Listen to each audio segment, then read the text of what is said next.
안녕하십니까, 이유영입니다. 말이 통하는 나 만들기 프로젝트 동물에서 광장으로, 오늘부터는 이제 이럴 땐 이렇게 말하자, 이 주제를 가지고 이렇게 말씀을 드리고자 합니다. 우리 일상에서 굉장히 다양한 상황을 접하게 되죠. 또 사람도 다양한 사람을 만나게 되고, 그런데 이제 그때마다 우리가 어떻게 그 상황에 대처하고 또 그 사람들한테 어떻게 이 표현을 해야 될지 몰라서 당황하는 경우가 많이 있습니다. 그래서 이제 그 자리를 떠난 다음에 아까 내가 이렇게 말했어야 되는데 하고 후회하는 경우가 많이 있죠. 일상에서 가장 많이 우리가 경험하게 되는 상황은 인사, 그리고 사과하는 것, 그리고 감사하는 것, 칭찬과 격려하는 것, 이게 이제 제일 많을 것 같고요. 그 다음에는 뭐 꾸중하고 축하하고 또 누군가에게 방문하고 심지어는 아픈 사람들에게 문병하고 문상하는 것, 이런 게 있을 수 있고요. 또 다른 사람에게 우리가 뭔가 부탁하고 또 부탁한 것을 거절하고 남에게 충고나 조언을 하고 경우에 따라서는 항의를 하고 다른 사람에게 나를 소개하고 그 사람에게 말을 걸고 처음 만난 사람에게 인사를 하고 이런 경우들입니다. 이런 경우에서 우리가 어떻게 대처하느냐에 따라서 우리 인생은 어떤 의미에서는 상당히 달라질 수도 있겠다, 이런 생각을 해보게 되죠. 자, 오늘은 이제 그 첫 번째로 이렇게 말하자, 인사하는 것, 사과하는 것, 이것에 대해서 좀 살펴보겠습니다. 인사한다는 것, 어떤 분이 있는데요. 이분은 꽤 오래전에 신문에 난 기사에서 이제 지금은 좀 상황이 많이 달라졌겠지만요. 이분은 그 마을버스 운전하시는데 수첩에 한 500명 정도의 그 손님들 이름을 가지고 있어요. 그리고 얼굴하고 이름을 다 외웁니다. 왜 그럴까요? 인사를 하기 위해서죠. 인사를 안 하는 사람들이 있죠. 인사 안 하는 사람들을 인사하도록 만드는 방법도 있습니다. 먼저 자기가 인사하고 그래도 인사 안 하면 문 안 열어주고 또 인사하는 사람들 틈에 이렇게 그냥 끼어서 내리는 사람은 앞문으로 내리게 하고 그래도 인사 안 하는 사람은 차를 세워놓고 문 열고 쫓아가서 인사를 하고 어찌 보면 좀 지나치다는 그런 면도 없지 않아 있는데, 그래도 우리가 이 사람한테 배울 점은 자기 직업에 대한 굉장히 그 애착심 같은 게 있고요. 또 하나는 사람들과 좋은 그 자기 버스를 타는 승객들과 좋은 관계를 유지하고 승객들이 이동하는 동안에 굉장히 좋은 분위기를 만들려고 애를 쓴다는 것입니다. 인사는 소통의 시작이죠. 우리는 이제 인사라는 게 자존심의 대결이다, 이런 게 있습니다. 뭐냐면 군대 간다든지 또 학교에 보면 아랫사람이 윗사람한테 먼저 인사를 하도록 하는 그런 분위기가 있죠. 그러다 보니까 먼저 인사를 안 하려고 하는 거죠. 근데 먼저 본 사람이 인사하는 게 맞는 겁니다. 그리고 이제 아이하고 어른하고 있을 때 누가 먼저 인사하나요? 어른이 아이한테 먼저 인사하잖아요. 그런 의미에서는 먼저 인사하는 사람이 형이다, 이렇게 볼 수가 있습니다. 우리가 어린 시절에는 꼭 남들이 나한테 먼저 와서 인간관계가 형성이 됩니다. 내가 너의 이모다, 형이다. 그렇게 해서 이제 인간관계가 형성되잖아요. 그러다 일정한 시간이 되면 이제 내가 먼저 다른 사람한테 말을 걸어서 인간관계를 개척해 나간다고 볼 수가 있습니다. 그래서 이제 우리가 주변에 자기가 함께 살아가는 네트워크가 굉장히 약한 사람들은요, 절대로 자기가 개발을 하지 않아요. 먼저 남들이 와서 나한테 관계를 맺은 그런 관계들만 있지 내가 개척하는 관계가 별로 없기 때문에 그렇습니다. 그래서 우리가 먼저 인사하고 먼저 말을 걸고 하는 것은 인생에서 굉장히 중요한 부분입니다. 인사할 때 호칭을 사용하시면 굉장히 좋죠. 네. 그런데 이제 그 인사의 호칭은 상대방이 원하는 호칭을 불러줬을 때 상대방이 굉장히 기분 좋아하지 않겠습니까? 반가워하고. 그런데 이제 어이라든가 야, 이런 말들은 상당히 그렇게 좋은 말이 아니라는 거죠. 특히 관객이 있을 때, 누군가 주변에 다른 사람이 있을 때는 호칭을 굉장히 조심스럽게 불러주는 것이 상당히 좋습니다. 어떤 사람은 상대방이 자기보다 아래라는 것을 확인하기 위해서 여러 사람 앞에서 어떤 그것을 표현하는 경우가 있는데, 이것은 굉장히 잘못된 것이죠. 상황에 맞게 호칭을 해야 된다. 호칭을 어떻게 하느냐에 따라서 그 사람과의 관계가 다시 잘 이어지기도 하고 떨어지게 되기도 합니다. 그리고 이제 사적인 만남에서는 상대방이 원하는 것이 좋죠. 그죠? 공식적인 자리에서는 그 공식적인 상황에 맞는 호칭을 불러주는 것이 굉장히 중요합니다. 거듭 말씀드리지만 상대방이 원하는 호칭을 사용하는 게 중요합니다. 그리고 입으로만 하지 말고 밝은 표정과 또 손짓, 고개 숙이는 거 이렇게 같이 하면 훨씬 더 성의 있게 인사하는 느낌을 받죠. 근데 인사라는 게 좀 틀에 박히면 재미가 하나도 없습니다. 안녕하세요. 그 다음에 뭔가를 자기가 글짓기를 좀 하셔야 좋을 겁니다. 이발을 했으면 이발했다든가, 날이 좀 덥다든지, 그럼 또 날씨에 대한 이야기를 해주고, 그래서 끝까지 정확하게 또 창의적으로 인사를 하면 훨씬 더 재미있을 겁니다. 그러자면 어떻게 되죠? 상대방에 대한 관찰이 좀 필요할 것이다 생각합니다. 그리고 인사를 하면요, 우리가 보통 아는 사람한테만 인사를 하는데 사실 인사라는 걸 하면 그때부터 그 사람이 아는 사람이 되는 것이죠. 우리가 자주 만나는 사람, 또 엘리베이터에서 만나는 사람, 오가는 길에 만나는 사람, 가볍게 목례를 하는 이런 모습이 참 관계를 새롭게 해주고 또 아는 사람을 넓혀나가게 되는 그런 좋은 계기가 될 수 있습니다. 인사에 이제 우리가 반응도 잘해줘야 되잖아요. 제가 이제 왜 회사에서 인사를 안 하는가 이걸 봤더니 좀 고위층에 계신 분들이 인사를 안 받아준다는 것, 그것이 원인이었던 적이 있습니다. 인사를 할 때는 반갑게 맞이해 줘야 됩니다. 그 인사에 대해서 맞장구를 쳐줘야 되는데 인사를 안녕하세요 했을 때 반응이 없는 사람이 있고 쳐다보지도 않는 사람이 있고요. 안녕하세요 인사했는데 네 그런 사람이 있어요. 그렇게 되면 어떻게 됩니까? 안녕하세요 하는 사람보다는 네 하는 사람이 더 위와 같다는 느낌을 받아서 인사하는 사람이 별로 인사하고 싶어지지가 않잖아요.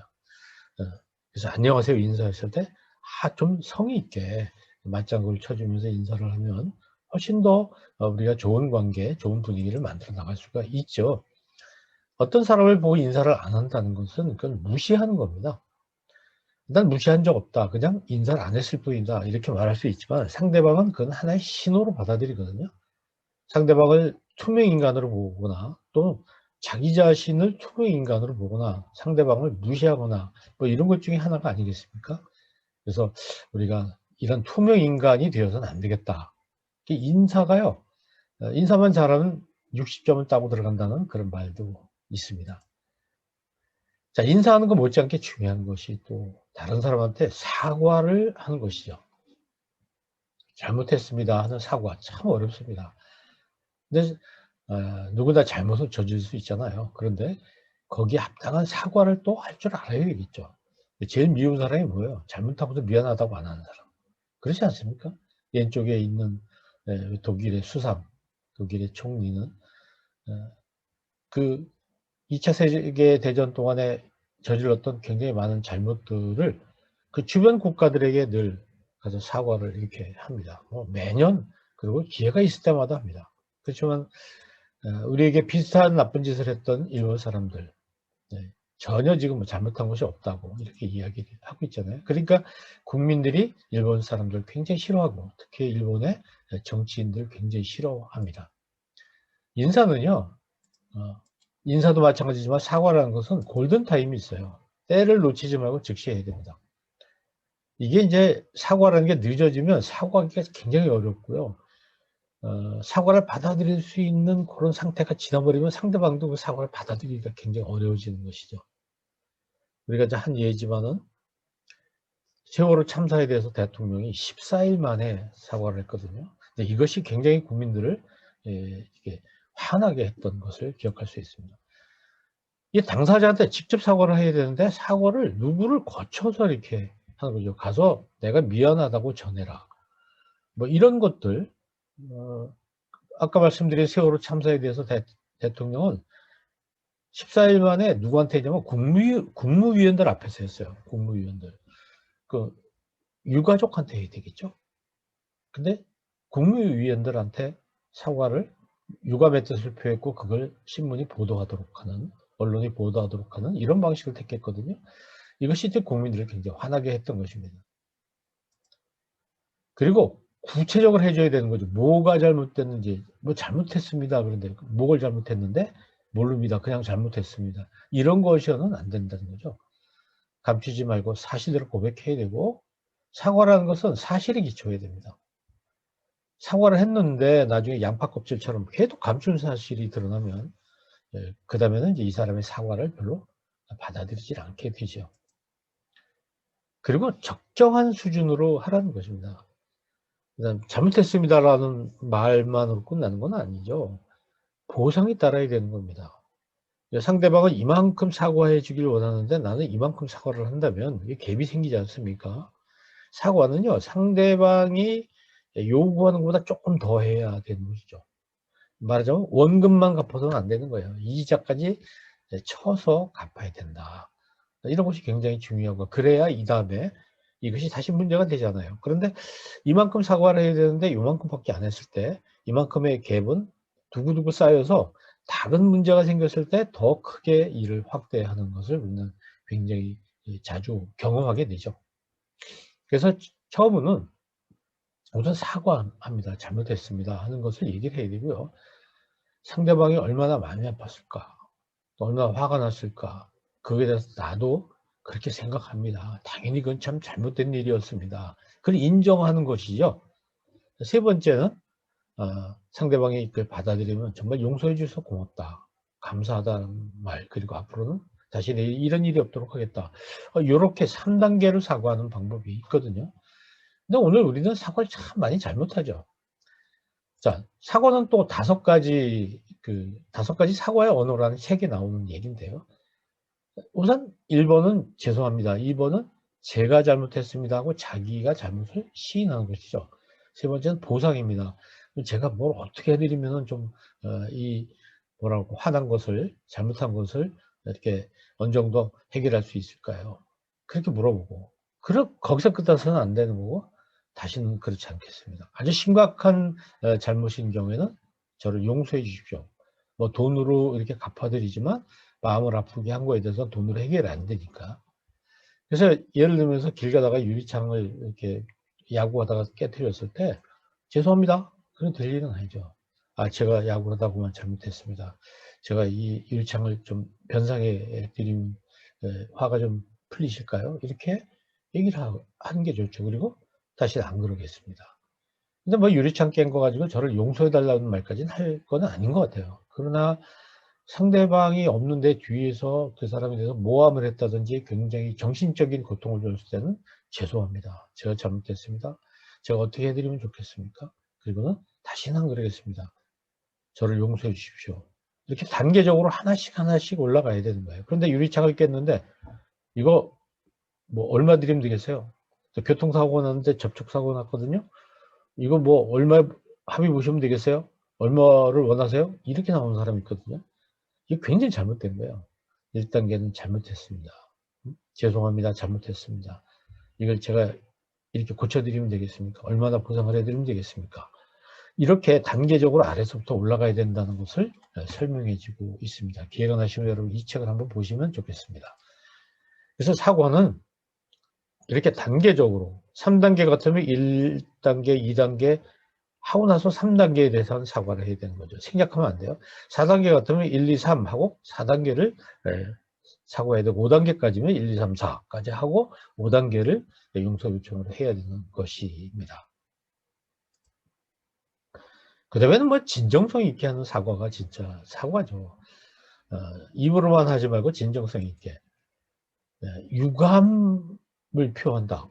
이게 정말 말도 안 되는 사과법이에요. 우리 정치하시는 분들도 그렇고 특히 일본 사람들은 이게 유감, 마음에 차지 아니하여 섭섭하거나 불만스럽게 남아있는 느낌이다. 이게 유감이란 말은 저희 우리나라에는 없는 말이에요. 이게 일본말 번역된 건데 굉장히 잘못된 표현이죠. 잘못했으면 잘못했습니다. 그래 이제 유감입니다. 이게 뭐 유감이 뭐예요? 불만스럽게 남아있다. 불만스럽지 않게 다 표현을 해야 되겠죠. 난 큰 잘못은 없다고 느꼈는데 내가 속상하다니 참 그래 내가 사과할게. 이런 사과는 아니야만 못하죠. 잘못해놓고 남들에게 불편을 끼쳐놓고 혹시 제가 불편을 끼쳤거든요. 근데 끼쳤다면, 아니, 이런 가정법을 가지고 사과를 하는 경우, 내가 그런 의도 없어서 네가 그렇게 섭섭함을 느꼈다면 내가 미안하다고 해줄게. 이런 사과거든요. 이것은 대단히 잘못된 사과의 방식입니다.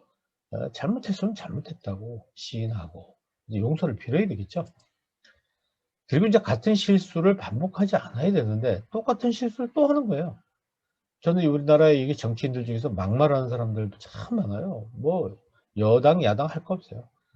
그냥 이 습관적으로 말을 함부로 해서 다른 사람 속을 뒤집어 놓는 정치인들이 많은데 저는 참 이분들이 정말 우리 온 나라 국민들의 마음을 아프게 해주는 사람들이거든요. 아주 뭐 유감스럽다든가 이런 식으로 해놓고 다음에 또 그래요. 얼마 가지 않아서. 참 안타깝습니다.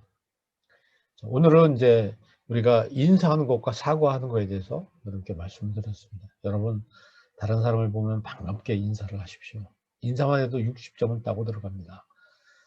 그리고 만약에 다른 사람에게 폐를 끼쳤다든지 고의든 뭐 하여튼 고의가 아니었던 간에 다른 사람을 아프게 했을 때는 사과해야 됩니다. 잘못했다고.